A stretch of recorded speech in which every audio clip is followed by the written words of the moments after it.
Assalamualaikum warahmatullahi wabarakatuh. Perkenalkan, nama saya Abelia Fitrahman dengan NIM C1C0222133. Di sini saya akan menjelaskan materi mengenai pajak penghasilan, subjek pajak, dan objek pajak. Baik, masuk pada materi yang pertama, yaitu pengertian pajak penghasilan dan penghasilan.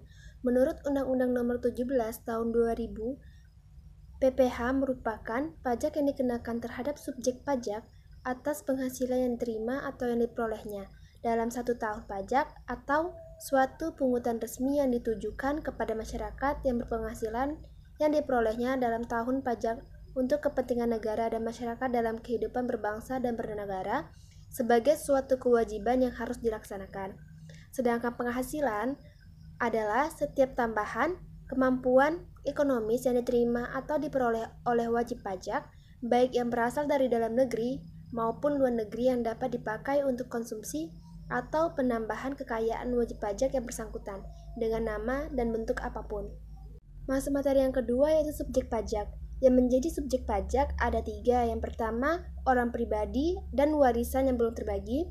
Yang kedua, badan yang terdiri dari perseroan terbatas, perseroan komanditer, perseroan lainnya, BUMN, BUMD dengan nama dan bentuk apapun, firma, kongsi, koperasi, dana pensiun, persekutuan, perkumpulan, yayasan, organisasi massa, organisasi sosial politik, atau organisasi yang sejenis, lembaga dan bentuk badan lainnya. Dan yang ketiga, yaitu bentuk usaha tetap. Sedangkan subjek pajak dapat dibedakan menjadi 2, yaitu subjek pajak dalam negeri dan subjek pajak luar negeri. Adapun mulai dan berakhirnya kewajiban pajak subjektif, yang pertama, subjek pajak dalam negeri orang pribadi, yaitu mulai saat dilahirkan dan berakhirnya saat meninggal, atau mulai saat berada di Indonesia dan berakhirnya saat meninggalkan Indonesia untuk selamanya. Yang kedua, subjek pajak dalam negeri badan, mulai saat didirikan dan berakhir saat dibubarkan. Yang ketiga, subjek pajak luar negeri BUT, mulai saat menjalankan usaha dan berakhir saat tidak lagi menjalankan atau mulai saat menerima penghasilan dari Indonesia, berakhir saat tidak lagi menerima penghasilan dari Indonesia. Yang keempat atau yang terakhir, warisan belum terbagi, mulai saat timbulnya warisan belum terbagi, berakhirnya saat warisan telah selesai dibagikan. Adapun yang tidak termasuk subjek pajak, yaitu badan atau kantor perwakilan negara asing, yang kedua pejabat perwakilan diplomatik, konsulat, dan pejabat lain negara asing, dan orang-orang yang diperbentukkan kepada mereka yang bekerja dan bertempat tinggal bersama mereka.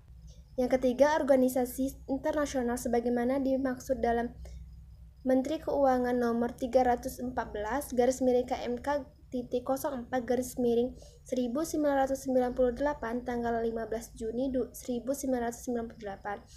Yang keempat, pejabat perwakilan organisasi internasional sebagaimana dimaksud dalam Menteri Keuangan nomor 314/KMK-04 tanggal 15 Juni 1998. Masuk materi yang ketiga atau yang terakhir, yaitu objek pajak.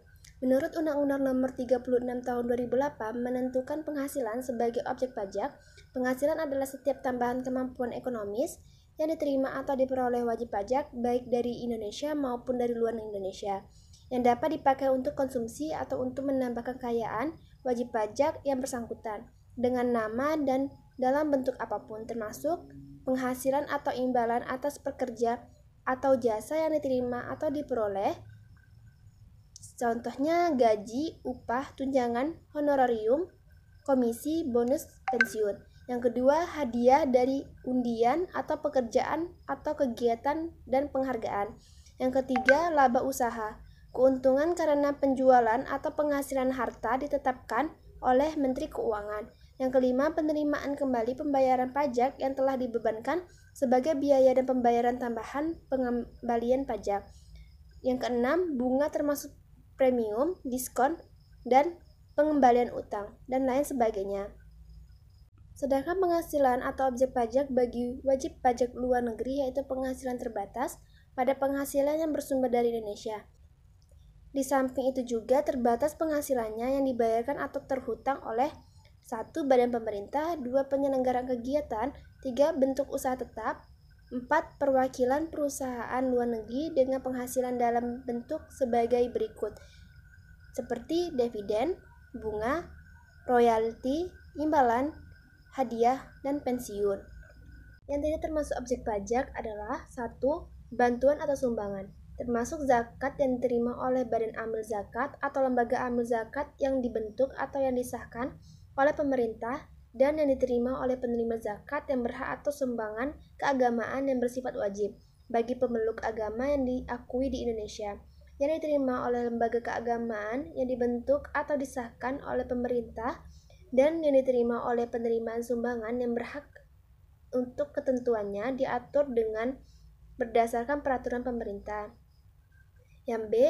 Harta hibahan yang diterima oleh keluarga, saudara dalam garis keturunan sederajat, badan keagamaan, sosial, pengusaha kecil, koperasi yang ditetapkan ke Menteri Keuangan.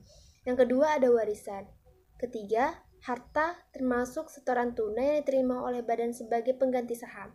Yang keempat, pengganti atau imbalan sehubungan dengan pekerjaan atau jasa yang diterima atau diperoleh dalam bentuk natura.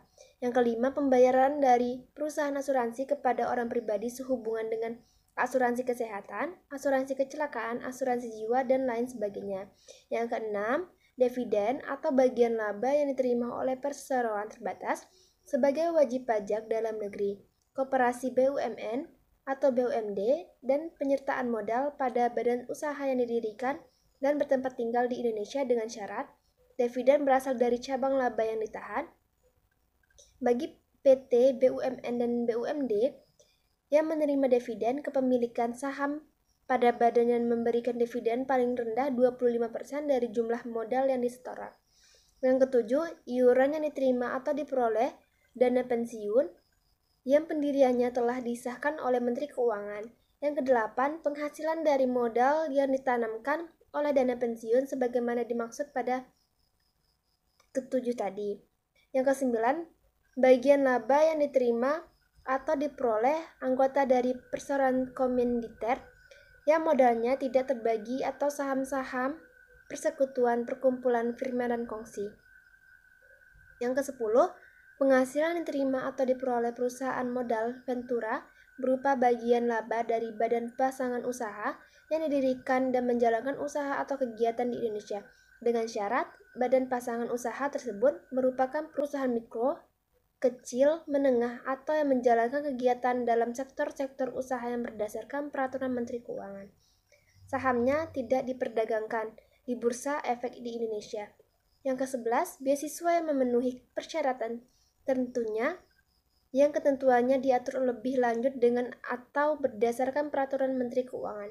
Yang ke-12, sisa lebih yang diterima atau diperoleh badan atau lembaga nirlaba yang bergerak dalam bidang pendidikan dan bidang penelitian atau pengembangan yang telah terdaftar pada instansi yang membidanginya yang ditanamkan kembali dalam bentuk sarana dan prasarana kegiatan atau penelitian dan pengembangan dalam jangka waktu paling lama 4 tahun sejak diperolehnya sisa lebih tersebut, yang ketentuannya diatur lebih lanjut dengan atau berdasarkan peraturan Menteri Keuangan. 13. Bantuan atau santunan yang dibayarkan oleh badan penyelenggara jaminan sosial kepada wajib pajak tertentu, yang ketentuannya diatur lebih lanjut dengan atau berdasarkan peraturan Menteri Keuangan.